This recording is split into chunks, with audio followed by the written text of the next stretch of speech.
Public distribution system से deal करता है। कई प्रकार की योजनाएं हैं जो इस विभाग के माध्यम से राज्य में कार्यान्वित होती है। भारत सरकार की भी योजनाएं और राज्य सरकार की भी योजनाएं। यदि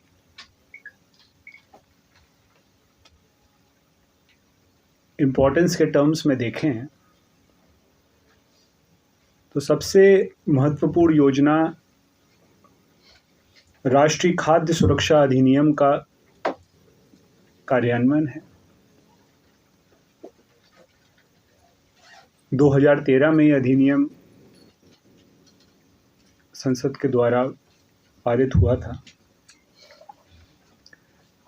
इस अधिनियम के तहत लाभुकों की संख्या निर्धारित है।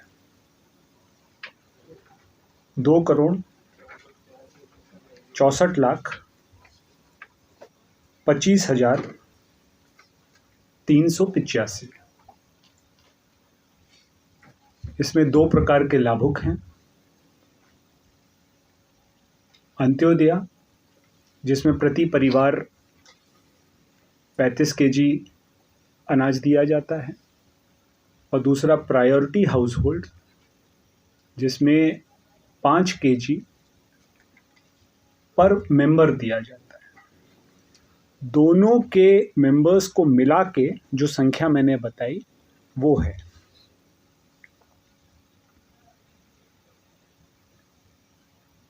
तो अगर हम लोग रीच के मामले में कहें तो ये विभाग की सबसे बड़ी योजना है। भारत सरकार के द्वारा पारित अधिनियम के तहत चल रही है। वर्तमान में इसमें फूड ग्रेन्स फ्री दिया जा रहा है, जो कि प्रधानमंत्री गरीब कल्याण योजना के तहत नाम दिया गया है। इसी से लिंक अगर आप ध्यान दें तो मैंने फिगर बताई 2,64,25,385। ये नंबर फ्रीज हो गया है। ये नंबर फ्रीज होने की वजह से समस्या आई कि मानिए परिवार में ही एडिशन होता है, तो वो एडिशन कैसे अकाउंट फॉर करा जाए और उनको लाभ कैसे दिया जाए, क्योंकि पॉपुलेशन का नेचुरल एक ग्रोथ रेट होता है जो कि birth rate minus death rate होता है। तो लगभग 1 दशक हो गए हैं।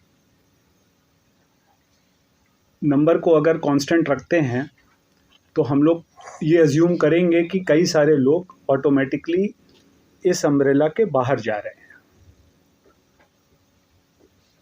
तो इसीलिए इस परसीव्ड गैप को देखते हुए राज्य सरकार ने झारखंड राज्य खाद्य सुरक्षा योजना प्रारंभ की, जिसको कि आमतौर पे जाना जाता है ग्रीन कार्ड योजना के तौर पे। उसमें भी 5 किलो चावल प्रति लाभुक प्रति माह दिया जाता है। प्रारंभ में इसमें लक्ष्य 15 लाख था, जिसको बढ़ा के 20 लाख किया गया।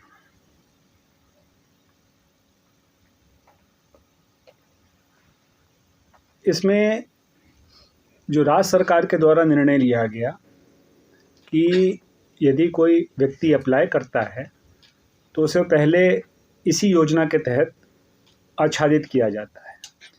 फिर नेशनल फूड सिक्योरिटी एक्ट में जैसे जैसे वैकेंसी होती है, वैकेंसी कई कारण से हो सकती है, ड्यू टू डेथ हो सकती है, या फिर कोई डुप्लीकेट कार्ड हुआ, रद्द हुआ, ये सारी चीज़ें चलती हैं। तो अगर कोई वैकेंसी हुई तो फिर ऑटो शिफ्टिंग होती है, यहाँ से लाभुक automatically national food security act में शिफ्ट हो जाते हैं।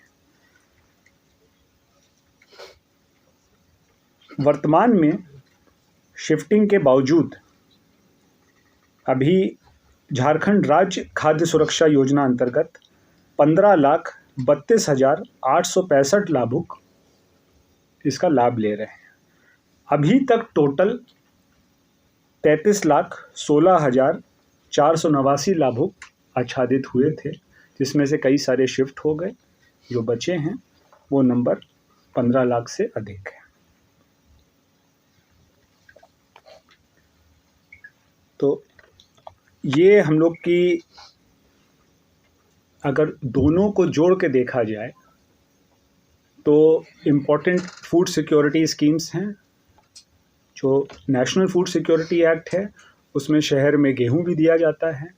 जो स्टेट फूड सिक्योरिटी स्कीम है उसमें गेहूं का प्रावधान नहीं है, उसमें चावल का प्रावधान है।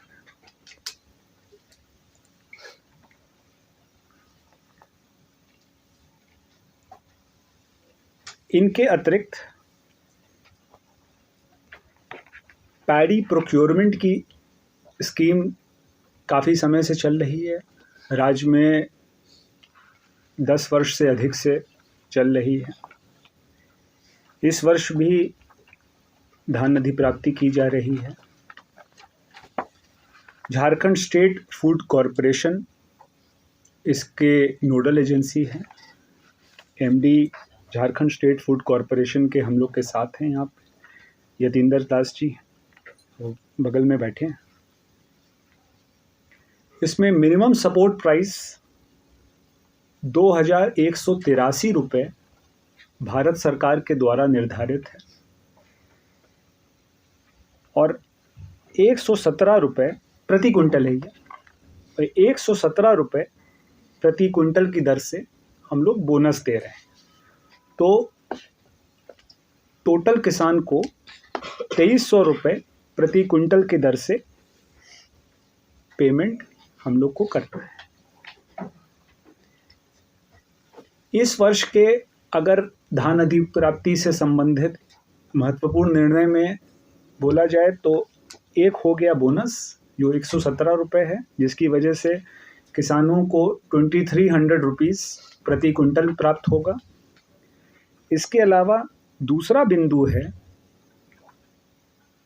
मिलिंग का दर। पूर्व में मिलिंग के लिए एक तो milling charges government of India से मिलते थे, साथ में राज्य सरकार के द्वारा इंसेंटिव भी दिया जाता था निर्धारित समय अवधि में। अगर वो मिलिंग कर लेते हैं उसके लिए तो वो 20 रुपये प्रति कुंटल था। उसको बढ़ा के अभी हम लोग ने 60 रुपये प्रति कुंटल किया है। कई स्टेट्स का स्टडी किया था, उनका एवरेज निकाल के ये रेट हम लोग ने निकाला है। ये दो के अलावा तीसरा एक और छोटा सा इनिशिएटिव किया गया है और वो है, जो आपको जानकारी है कि नेशनल फूड सिक्योरिटी एक्ट के तहत जो फूड ग्रेन्स बंटते हैं वो फेयर प्राइस शॉप्स में बंटते हैं। उचित मूल्य की दुकानें हैं, जन वितरण प्रणाली की दुकानें वहाँ बंटते हैं और वहाँ पर electronic point of sale machines के थ्रू बंटते हैं। Electronic point of sale machine में लाभुक को जाना होता है, वो अंगूठा लगाता है, उसका आधार नंबर से वो अंगूठे की सर्वर के थ्रू टैली होता है और उसको अनाज मिलता है। तो भारत सरकार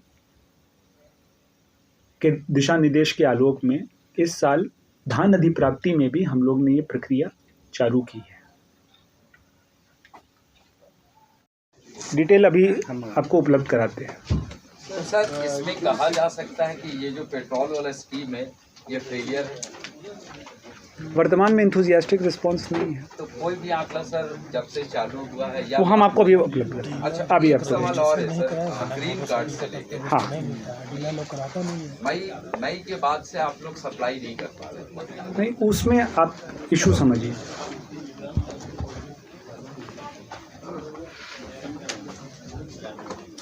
ग्रीन कार्ड का जो सप्लाई है वो, अगर आपने मेरी बात ध्यान से सुनी होगी, बीच में लंबा अवधि बंद रहा क्योंकि आपको एफसीआई से मिल नहीं रहा था। चावल का जितना ट्रेड है उसमें लार्जली वो ट्रेड गवर्नमेंट मोनोपोलाइज ट्रेड है। अगर हम प्राइवेट सप्लायर से ख़रीदते हैं तो प्राइवेट सप्लायर कहाँ से ख़रीदता है? प्राइवेट सप्लायर ख़रीदता है एफसीआई के ही ओपन मार्केट ऑपरेशंस। तो एफसीआई से पहले स्टेट गवर्नमेंट को डायरेक्ट मिल जाता था, अब एफसीआई से और प्राइवेट को भी मिलता था, क्योंकि एफसीआई का पर्पस होता है बाज़ार में प्राइस को स्टेबलाइज कर। स्टेट गवर्नमेंट पे रोक लग गई, फिर प्राइवेट एजेंसीज़ के लिए चालू रहा। जब प्राइवेट एजेंसीज़ के लिए चालू रहा, लेकिन उतनी मात्रा में प्राइवेट सप्लायर, क्योंकि हम लोग का रिक्वायरमेंट बहुत ह्यूज है, तो उतनी मात्रा में प्राइवेट सप्लायर भी शुरुआत में नहीं आए। तो बीच में 7-8 महीना ये डिसरप्ट रहा, फिर ये सप्लाई चालू हुआ। वर्तमान में जो बट रहा है वो बैकलॉग का ही बट रहा है, वो बैकलॉग का बट रहा है। आज की तारीख में हम लोग जनवरी में हैं, तो हम लोग को आइडियली बांटना चाहिए जनवरी का। तो हम लोग का क्योंकि बीच में 6-7 महीना 8 महीना बंद रहा, तो अभी हम लोग जो पिछले 6-7 महीने से बांट रहे हैं वो मई तक पहुँचे बांटते बांटते। हम लोग को बाकी भी बांटना है। एक पॉइंट और है इसमें, करीब 80% के आसपास लिफ्टिंग है, तो 20% बचता है। तो जो 20% बचता है वो फिर जुड़ जाता है उसी में बांटने के लिए। तो अगर आपने अनाज खरीदा मानिए 4 महीने का, तो वो 4 महीने नहीं बांटेंगे आप, वो बांटेंगे एक्चुअली आप 5 महीने। तो ये जो फिगर है 80% वाली, ये अलग अलग डिस्ट्रिक्ट्स में है। कुछ डिस्ट्रिक्ट में ये 90% तक है, 94% है, तो कुछ डिस्ट्रिक्ट में 80 या 80 के नीचे है। नॉर्मली शहर में इसकी रिक्वायरमेंट कम हो रही है। जो हम लोग को जो डिमांड आती है, बहुत बड़ी संख्या में लोग आयुष्मान कार्ड के लिए ग्रीन कार्ड प्रेफर करते हैं। तो आयुष्मान कार्ड के लिए उन्होंने ग्रीन कार्ड बनवा लिया, लेकिन वो फूड ग्रेन्स लेना नहीं चाह रहे हैं, तो फिर वो हम लोग का गैप हो जाता है। तो जब वो जैसे वो गैप होगा, तो अगर हमारे पास अनाज है दिसंबर का, तो बचा होगा तो हमें उसे जनवरी में भी बांटना होगा। तो अभी ये वही जो 7-8 महीने का गैप चला, तो शुरुआत में और गैप ना हो, इसी वजह से उसी को कंटिन्यूटी में करा गया। अब हम लोग का अब अपना पैडी वाला चावल आ गया है, तो हम लोग का प्रयास है कि अगले 4 से 6 महीने में हम लोग ये जो बैकलॉग चल रहा था उसको सिस्टमेटिकली कंप्लीट कर लेंगे।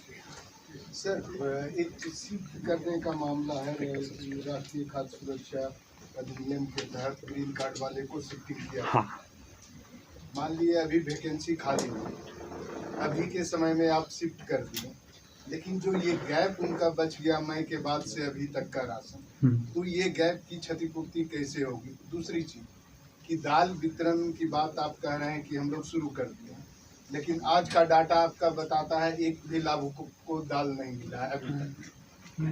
आहार का डाटा सर, आहार पोर्टल जो कि आप लोग हर दिन अपडेट करते हैं। आंकड़ा दे रहा हूँ मैं आपको, आंकड़ा दे रहा हूँ।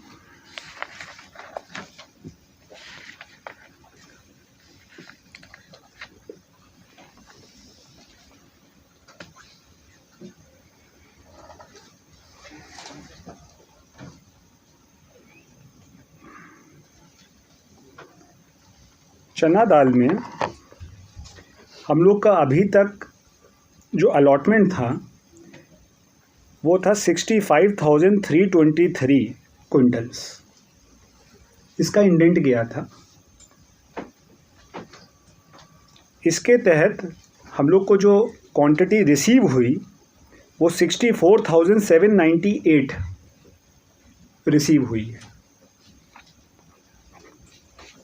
और अभी तक का जो डिस्ट्रीब्यूशन है, इसमें एक पॉइंट समझना होगा कि हम लोग कोई भी अनाज जब बांटते हैं तो उसको पहले हम लोग लैब टेस्टिंग करा के बांटते हैं, एनएफएसए छोड़ के।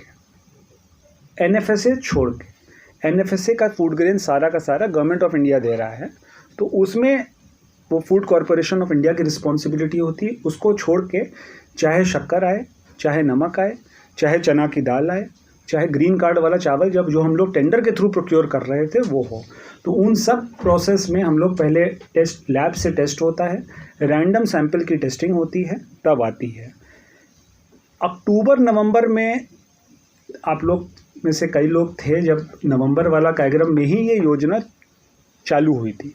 15 नवंबर को ही पहली बार लाभुक को पैकेट दिया गया था। तो सारे डिस्ट्रिक्ट्स में आते आते दिसंबर लगा और टेस्ट रिपोर्ट दिसंबर एंड तक आई है।